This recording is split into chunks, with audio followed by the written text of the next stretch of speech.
This is an ABC News special report. Queen Elizabeth II, the legacy, the life.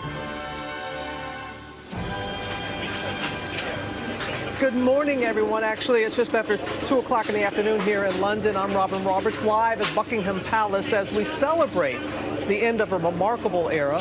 Queen Elizabeth's extraordinary legacy, a lifetime of devotion, and now her eldest son, King Charles III, taking on the moment he has been preparing for his whole life. As we see him make his way here to the palace, that's a live look at the new king arriving at Buckingham Palace with the Queen Consort, his wife, Camilla. This is the first time their people are seeing the new monarch after the death of his beloved mother. King Charles and Camilla taking in the touching tributes. They will, once they arrive here. The crowd has been growing all morning long, and there have been so many tributes all around the world, especially outside of Buckingham Palace, which they will see, because for many Britons, this is the only monarchy that they've ever known, Queen Elizabeth.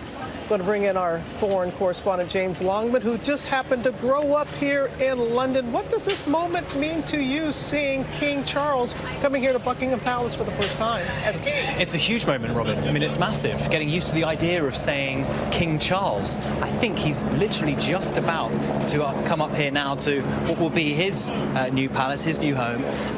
You know, it's quite something to think about. You know, so much is going to change now. So much is going to change. I grew up in a country where basically everywhere are signs of the Queen. You can't see them now, but there are bollards around here. They say ER. Now it's going to be CR, and we can hear the crowds. We hear the roar of the crowd, so we know that he is approaching the palace right now. At the age of 73, his mother was 25. As we bring in Robert Jobson, our royal. Well, I mean, we're watching history unfolding before our eyes here. You know, incredible scenes. The first king for 70 years is arriving at Buckingham Palace with his Queen Consort to meet his people. It's quite staggering, and the crowds have really grown, haven't they?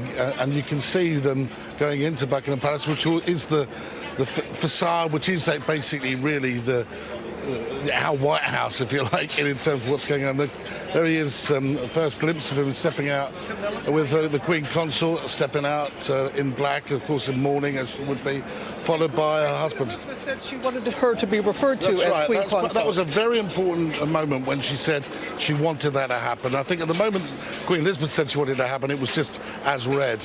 But, you know, there's King Charles, a man I've travelled around the world with him, actually, and it just seems very strange as we watch him go to meet the people. He's first actually meeting with the people that obviously offering their condolences to him, that he's now reached that role that he's always waited to become. And of course he's got a lot of duties that will be going on in the next few days, which are all to do with the constitutional role that he has.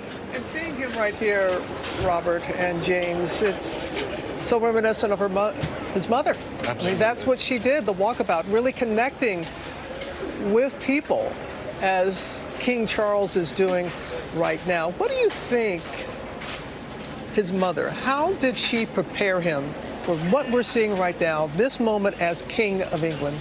I think it's all about duty. That was what Queen Elizabeth was about, instilling in all of us, but most particularly her son, a sense that this is not about him, this is about the people. You assume a kind of ethereal quality when you become monarch, I think. He's kind of stepped up into this new role. The Prince Charles that we knew is no more. People are their minds will switch. He is now king. He has now got the chance to spread the magic that his mother spread. It's not automatic in monarchy. I think you bring it yourself. And you've known him, Robert, for many years, and you think he is really ready for this moment? Absolutely no question. I mean, it's not a question of him been in training. He's the longest person who's been waiting for the role. Now, there's no training school for this. They sit and watch what happens and how it develops. But this man is an incredibly incredible person, I think. He's an intelligent man. He's a statesman. He's a very, very people person. And I think when you see him now connecting, he understands the role he's got to perform. He's not going to try to, compete or compare to his mother. Of course he's not. But he has set out his own stall and be his own king in his own way. It may be a short reign. That doesn't matter. He will put his stamp upon that reign. Because at the age of 73, his son, Prince William, Will it be different now for Prince William and his family? Yeah, I think that's right, James. I mean, it will be different for them because, of course, he's been very protective and very clearly saying, I want to put my family first. We saw those photographs this week of him taking the kids to school. He's going to be a hands-on dad. That's going to be increasingly more difficult because he now, as heir to the throne, he's changed his title. He's now the Duke of Cornwall and Cambridge, and eventually will become the Prince of Wales in his father's footsteps when his father gives him that title. But really, it's all about the king at the moment. We haven't had a king for 70 years, and the king didn't even know really his own grandfather, George VI, the last king. In fact, one of his earliest memories, so was sitting on that sofa. I remember talking to one of his private secretaries. He said he remembers the king, but only vaguely. And now he is king, King Charles III. And James, he really seems to be taking time and connecting. And you being from here, what does that mean when the King of England is shaking your hand and taking a moment like this? You're a little teary-eyed. Well, I mean, I've got to tell you, this morning, Robin, I sat around the kitchen table with my husband, and we did have a little cry. We're in our 30s. Why would we be crying at the death of a woman, you know, of 96 years of age? But it's because she kind of meant so much, because she's always been there. There's a constant. She's above politics, above the fray, above the kind of national conversation about anything. We knew she was there, a constant in a time of constant change. And I think when we look at this now, I'm hoping and I expect that Prince Charles will step up into that place where he takes himself out of the national conversations over various different issues that we know he cares about. That's the big difference between him and his mother. We didn't really know what she thought about anything. We know a lot about what Prince and now King Charles thinks, but he's going to have to move away from that. He is, but it's very interesting. He's there connecting on that walkabout. We live in quite dangerous times, you know, with issues you've got to... He's flanked by two of his protection officers. His main one there with the beard, the guy behind him, James, is a terrific guy. But they've all got to step up as well. They're the bodyguards to the king now. You know, this is a completely different game, and they'll be on their guard. All of these people here are having a moment that they'll never forget. I think that's what the Queen said to the King. The last King said to the Queen, when you meet somebody, they will cherish that moment for the rest of their lives. You won't remember them, but they will remember you. They will remember that moment. And I think we're seeing that moment of connection with the public right now, right in front of us. And history, as I say, is being made. Does the day unfold for him? Parliament? He's now going to go on with a constitutional role, being king. He's a constitutional monarch in a parliamentary democracy, so that he's got to have an audience with the Prime Minister, his trust, but he's not only got to deal with that Prime Minister of Great Britain, he's got to deal with the Prime Ministers of Australia, Canada, New Zealand, and all the other realms of which he is king, and have conversations with them. And of course, there's going to be a really important moment later when he addresses the nation, really, and pays tribute, and a heartfelt tribute to his mother, of course, but also lays out the fact that he is going to be devoted to the people and be a king for the people.